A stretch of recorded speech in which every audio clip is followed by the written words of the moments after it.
समोर पहा. फक्त सर्व सिद्धेश्वर विद्यालयाचे विद्यार्थी,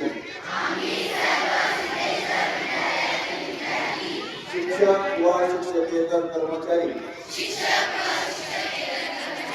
अशी प्रतिज्ञा करतो की मुलगी असेल तर 18 वर्षाच्या आत व मुलगा असेल तर 21 वर्षाच्या आत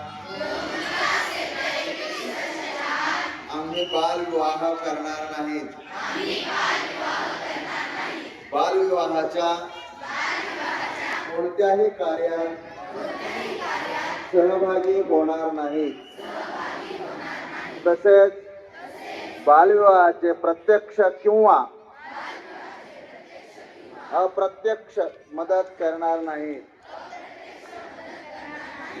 बालविवाहाने मुलांच्या शैक्षणिक, सामाजिक व शारीरिक आयुष्यावर दुष्परिणाम होतात याची आम्हाला जाणीव आहे. बालविवाह हा कायदेशीर गुन्हा असून यासाठी शिक्षेची तरतूद आहे. धन्यवाद.